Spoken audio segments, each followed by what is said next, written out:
J'en suis venu à savoir que la première loi incontestée en matière d'intervention psychothérapeutique est la suivante dans notre domaine. La première loi incontestée du développement personnel est que les gens ne s'élèveront jamais au-dessus de l'opinion qu'ils ont d'eux-mêmes. Salut à toi, j'espère que tu as la pêche et que tu as le smile. Ça t'est sûrement déjà arrivé d'avoir des doutes, sinon tu n'aurais pas cliqué sur cette vidéo. Et sache qu'il y a plein de personnes qui ont des doutes surtout. Est-ce qu'ils ont les capacités de faire telle ou telle chose? Et ça doit sûrement te frustrer et frustrer plein de personnes qui se disent « Mais pourquoi est-ce que ces personnes-là ont les capacités de le faire? Pourquoi ces personnes-là n'ont aucun doute et arrivent à le faire ?» C'est juste quelque chose qu'il faut débloquer. Le fait d'arrêter de douter de soi.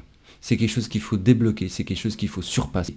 Et aujourd'hui, on va écouter le discours de Peter Sage sur le fait de débloquer et d'arrêter d'avoir du doute en ses capacités. Nous vivons à une époque de l'histoire où il y a plus de ressources et d'opportunités que jamais auparavant. En fait, de nombreuses personnes qui ont accès à des ressources et à des opportunités n'ont jamais eu l'occasion de se battre et de se lancer dans la vie. Et les résultats sont médiocres ou décevants. Et puis, il y a d'autres personnes qui n'ont accès à pratiquement aucune ressource ou opportunité et qui, contre toute attente, ont créé de la magie pour le reste d'entre nous.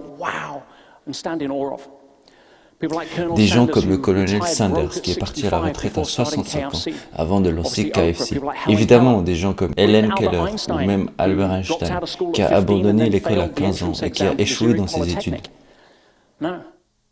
Vous voyez, si vous voulez un cours de maître sur l'élimination de l'excuse selon laquelle les ressources et les opportunités sont la raison principale de votre échec, étudiez la vie des personnes à l'écran. Car le système nerveux des êtres humains est câblé pour le confort. L'essence de ce qui nous fait, certains diraient notre âme, est câblée pour la croissance. Et c'est la gestion de cette tension dynamique entre la sensation de confort et l'appel inné de votre potentiel qui se trouve en dehors de cette zone, qui cause la frustration de la plupart des gens et les maintient dans cette roue de hamster de la médiocrité. Alors comment pouvons-nous démêler cela ? Regardons le cerveau humain, voir ce qui nous sépare du reste de tous les règnes animaux, le couronnement de la biologie humaine est la partie avant du cerveau, connue sous le nom de néocortex du lobe frontal. Et ce néocortex fonctionne d'une manière incroyable, une longueur d'onde cérébrale d'alpha ou de bêta. L'un des défis est que cela ne s'allume pas avant que nous n'ayons environ 7 ans. C'est pourquoi les bébés dorment tant, mais les enfants vivent dans un monde magique et imaginaire où ils jouent au théâtre sans esprit critique. Cela signifie également que les enfants sont très impressionnables, et c'est pourquoi Aristote est largement cité comme disant « Donnez-moi l'enfant pendant 7 ans, et je vous donnerai l'homme ». Mais qu'est-ce qui se passe lorsque nous creusons cela? Pourquoi est-ce important pour la procrastination ou l'auto-sabotage? La première chose qu'il explique, Peter Sage, est une chose très intéressante. Parce qu'il y a sûrement beaucoup de personnes qui sont dans ce cas-là. Et la première chose qu'il explique, c'est qu'il faut pas s'émettre dans l'élimination de l'excuse, comme quoi c'est le manque de ressources ou d'opportunités qui fait que nous n'atteignons pas nos objectifs ou nous n'arrivons pas à faire telle ou telle chose. Et ce qui est incroyable, c'est qu'il y a sûrement énormément de personnes qui... leur blocage pour arriver à certains objectifs, leur blocage pour arriver à atteindre ce qu'ils veulent à l'atteindre, parce qu'ils ont certaines ambitions, ils ont envie de le faire, mais au fond leur blocage c'est ce genre de choses. Je n'ai pas l'opportunité, je n'ai pas les ressources. Le deuxième point qu'il explique qui est très intéressant aussi, c'est le fait que la nature humaine a deux polarités. D'un côté, nous sommes câblés pour la gestion de l'énergie, c'est-à-dire que le but tout simplement c'est juste de gérer notre énergie, économiser un maximum d'énergie pour pouvoir survivre. En résumé, on est tous flemmards de base. Voilà. Mais il y a une autre partie de la nature humaine qui fait qu'on a réussi à, par exemple, inventer le courant alternatif.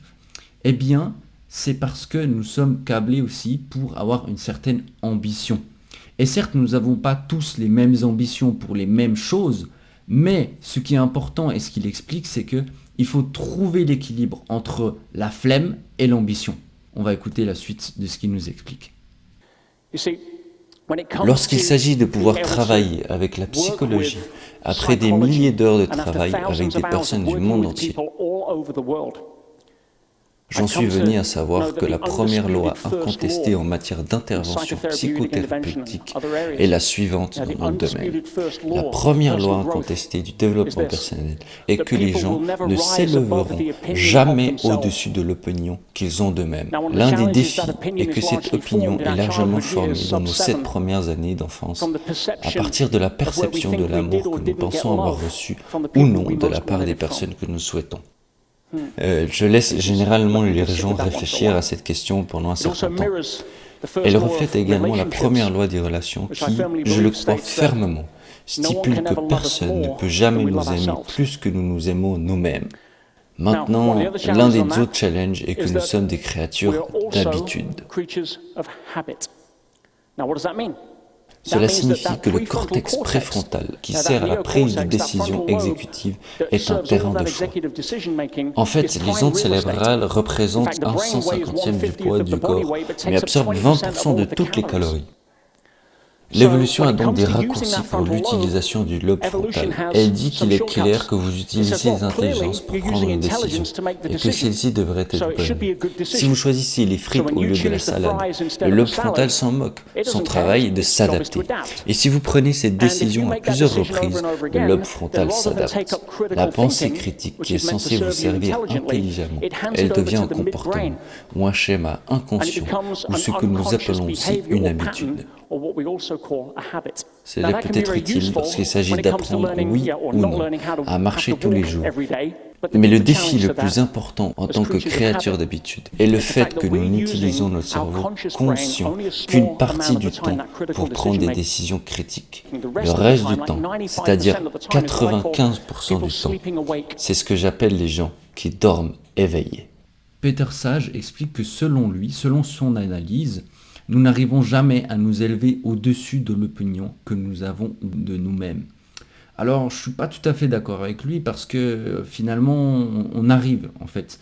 Mais ce qu'il veut sûrement dire, d'après ce que je comprends, c'est que la plupart du temps, par rapport à ce que nous avons vécu, par rapport à la valeur qu'on a donnée aux yeux des autres, c'est-à-dire aux yeux de nos parents, aux yeux de notre famille, donc on ne va pas réussir à s'élever au-dessus de ça. Mais si aujourd'hui je fais cette vidéo pour vous, c'est justement pour que vous puissiez vous élever au-dessus de l'opinion de vous-même.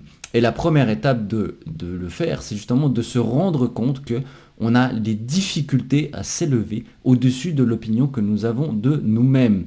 Donc le point le plus important pour vous aujourd'hui, c'est de se dire il faut que je m'élève au-dessus de la vie que j'ai de moi-même. C'est-à-dire que si je pense que je suis nul et que je ne suis pas capable de faire ça ou ça, si je ne suis pas capable de faire 1 kilomètre à pied, alors au moins essaye si tu n'as pas essayé. En fait, c'est ça qu'il faut se dire. C'est qu'il faut s'élever au-dessus de notre opinion et se dire qu'on est meilleur que ce qu'on pense qu'on est réellement.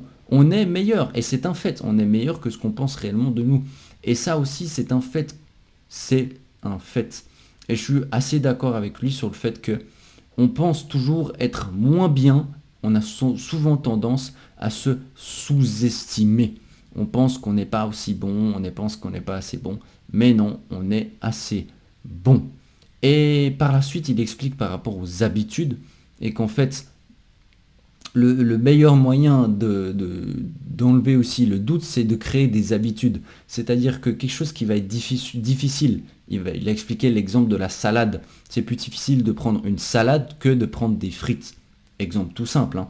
Mais le fait de prendre toujours la salade, au début c'est difficile, mais au fur et à mesure, ça va être de plus en plus facile. Et donc si tu veux éliminer le doute que tu as en toi-même, alors il va falloir faire des décisions et prendre des décisions difficiles pour qu'elles deviennent de plus en plus faciles. Donc, pour résumer, il faut arrêter de se plaindre du manque d'opportunités et de ressources. Il faut se concentrer sur notre partie ambitieuse. Il faut créer des habitudes sur des choses difficiles à faire.